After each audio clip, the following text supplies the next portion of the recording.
मैं अभी कार से आया तो ड्राइवर जिस रास्ते से मुझे लेके आया तो वहां पर रास्ते में मैंने एक जगह देखी जहां पर बहुत सारे लोग थे जिनको कोई दुख नहीं था, कोई तकलीफ नहीं थी, सब लेटे हुए थे और किसी को कोई दुख ही नहीं था, तकलीफ ही नहीं थी। वो एक्चुअली एक ईसाइयों का कब्रिस्तान था। They don't have any problems। और आप भी चाहते हैं कि आपकी दुख तकलीफ दूर हो जाए। अब कितने लोग चाहते हैं उनकी दुख तकलीफ दूर हो जाए? हाथ कैसे रैपिड नीचे गए सबके ना यार।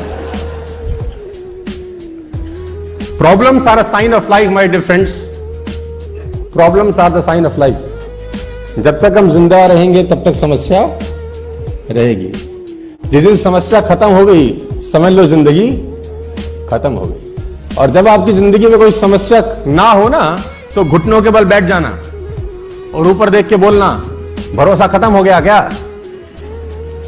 अगर नहीं तो समस्या भेज, निपट लूंगा, चिंता मत कर।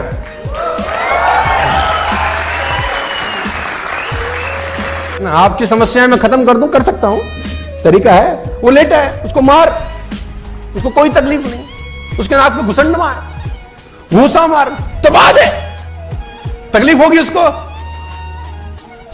वो लेटा है, कह रहा तू करे जा। तकलीफ हो गई उसी को जिसकी जिंदगी में कुछ ना कुछ चल रहा है। ट्रेनिंग का बहुत जरूरत है सर, बहुत ज्यादा जरूरत है। और जैसे कहते हैं ना कि वो जो कोयला रहता है वो अंगीठी के अंदर गर्म रहता है, कोयला अंगीठी में गर्म रहता है, जैसे अंगीठी से बाहर निकलेगा ठंडा हो जाएगा। ऐसा समझो कि बहुत सर्दी पड़ रहा है, कहीं बहुत सर्दी पड़ रहा है और आप किसी रूम में हो, बाहर है -12 डिग्री, -14 डिग्री, -15 डिग्री टेम्परेचर, अंदर अलाव जल रहा है। अलाव समझते हैं आप लोग? आग जल रही है, बॉन फायर जला रखा है आपने, उसमें लकड़ी डाल रखी है अंदर और -15 डिग्री बाहर है। आप अलाव के पास बैठे हैं, आपको सर्दी लगेगी कि नहीं लगेगी? नहीं लगेगी ना। जैसे जैसे अलाव से दूर होते जाएंगे सर्दी लगना महसूस होता जाएगा कि नहीं होता जाएगा? बाहर जितना भी टेम्परेचर है, अगर आप अलाव के पास हैं तो बाहर का टेम्परेचर आपका बाल भी बांका नहीं करता। क्या मैं ठीक हूं? तो ये अलाव ही है, ये ट्रेनिंग। इसमें रहेंगे, बाहर का टेम्परेचर कुछ भी हो, तकलीफ कुछ भी हो, आपका कुछ नहीं उखाड़ता फिर वो। और सीखना जरूरी है क्योंकि बाहर बहुत सारे सवाल होंगे आपसे। जब तक आपको पता नहीं होगा जवाब क्या देना, आपको बहुत तकलीफ आएगी। वो एक बहुत पुरानी सी कहानी है कि एक आदमी ना आंख चेक कराने चला गया। बहुत जगह सुनाया मैंने।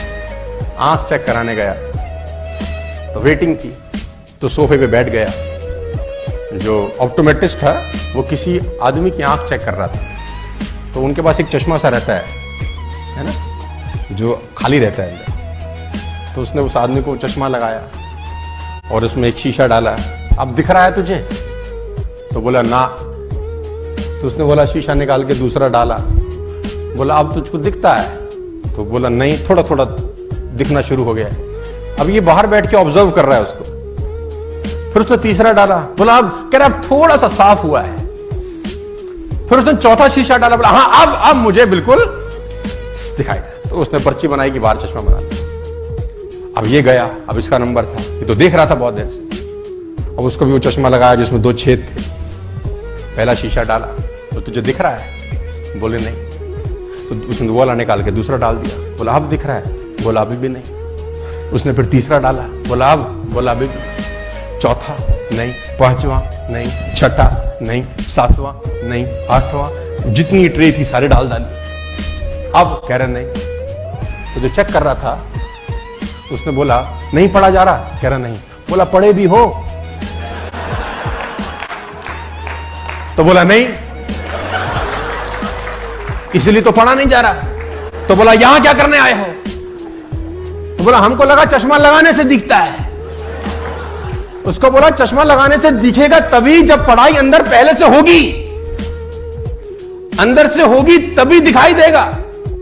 अंदर से होगी ही नहीं तो दिखाई। मैं चाइनीज लैंग्वेज लिख दूं, यहां चाइनीज, कुछ चाइनीज ची चो चा चा चो है, ऐसा कुछ लिख दूं तो तुम पढ़ पाओगे क्या? जबकि तुमको दिखता भी है, परफेक्ट नजर आता है। चाइनीज लैंग्वेज पढ़ पाएंगे? अरबी लैंग्वेज यानी पढ़ भी वही पाएंगे जो ज्ञान पहले अंदर होगा ना। जो होगा ही नहीं उसको भी नहीं पढ़ा जा सकता। बाहर बहुत सारे सवालों के जवाब तुम्हारा इंतजार कर रहे हैं, लोग तोपें लेके खड़े हैं बाहर और चड्डी में बम लगाने वाले हैं तुम्हारी।